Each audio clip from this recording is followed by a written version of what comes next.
మెడ్ plus లో అదే medicine అదే క్వాలిటీ. మార్కెటింగ్, డిస్ట్రిబ్యూషన్, ఇంకోటి అంటూ వీళ్ళకి అదనపు ఛార్జీలు ఉండవు. అందువల్లే 50 to 80% డిస్కౌంట్ లో మనకు అందిస్తున్నారు. సాధారణంగా సెడెంటరీ లైఫ్ స్టైల్ పెరిగిన క్రమంలో సో ఇప్పుడు ఇక్కడ కూర్చున్న ఐటీ ఎంప్లాయీలకు కానీ, సో హైదరాబాద్లో పనిచేస్తున్న 8 లక్షల మంది ఎంప్లాయీలకు కానీ, సో పోస్చర్ గురించి, అదే రకంగా ఎంతసేపు కూర్చున్న తర్వాత ఎలాంటి ఎక్సర్సైజ్ చేయడం ద్వారా అంటే బాగుంటుంది, ముఖ్యంగా ఇప్పుడు ట్రైన్లో 12 అవర్స్ ప్రయాణించే విషయంలో కావచ్చు, సో అటువంటి ఇంపాక్ట్ లేకుండా సో అంటే ఫర్ సేఫ్ జర్నీ మోకాల్ని కానీ వాటిని కాపాడుకోవాలంటే మీరు ఇచ్చే సూచనలు ఏంటి? So continuous sitting is harmful for the back and ఎక్కువసేపు అలాగే కూర్చొని ఉండిపోవడం is harmful for the back and any other joint also. So what I suggest is every 40 minutesకి అట్లీస్ట్ మనం అక్కడే నిలబడి కాసేపు నడిచి మళ్ళీ కాసేపు కూర్చోవడం అన్నది చాలా advantage. Like if you're travelling in a train, ఒక అరగంట 40 minutes అయ్యాక అక్కడే నిలబడి కొంచెం అటు ఇటు నడవండి. బర్త్ ఉంటే కాసేపు రిలాక్స్ అవ్వండి, పడుకొని ఉండండి, కాసేపు కూర్చోండి, కాసేపు కంటిన్యూస్ సిట్టింగ్ని అవాయిడ్ చేస్తే మంచిది.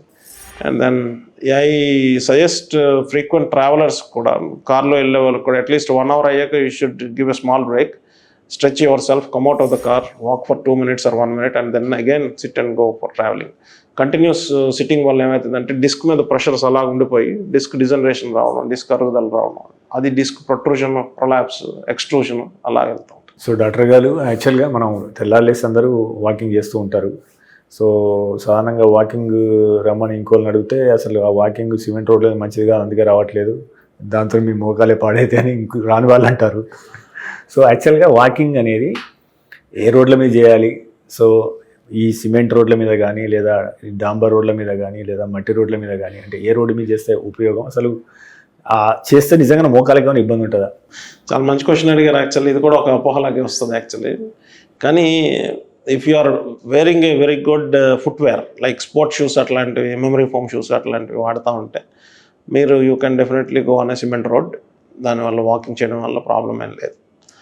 బట్ అదే మట్టి రోడ్లోకి వెళ్ళి వాక్ చేస్తున్నారు అనుకోండి, సో మట్టి road is much better than cement road actually. ఎందుకంటే గ్రౌండ్ రియాక్షన్ వెంటనే మనకు రాదు, స్లోగా ఉంటుంది కాబట్టి you can walk for more.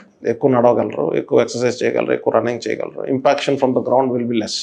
అది కాంక్రీట్ ఫ్లోర్ అయితే డెఫినెట్గా impaction from the ground is more కాబట్టి వస్తుంది. అందుకే మన ఫుట్వేర్ ఈజ్ గుడ్ ఉండాలి. ఫుట్వేర్ బాగా ఉంటే డజంట్ మ్యాటర్ మీరు కాంక్రీట్ రోడ్డా లేకపోతే మట్టి రోడ్డా. అంటే ఆల్టర్నేటివ్ ఇంకేం చెప్తారు సార్? సైక్లింగ్ కానీ, స్విమ్మింగ్ కానీ, అటువంటి అంటే ద మోస్ట్ సేఫెస్ట్ ఫర్ అంటే ఎనీవన్ ఎప్పుడైనా చేయగలిగేది? Cycling, swimming is good. అది చెయ్యకపోతే యూ కెన్ డూ యోగా. పడుకొని చేసుకొని ఇంట్లో చేసుకొని డెఫినెట్గా బ్యాక్ స్ట్రెంగ్థనింగ్ ఎక్సర్సైజ్ చేసుకోవచ్చు, ఎయిర్ సైక్లింగ్ చేసుకోవచ్చు, గాల్లోనే సైకిల్ తొక్కినట్టు చేయొచ్చు. అట్లా రకరకాల యోగా చేసుకోవడం మంచిది.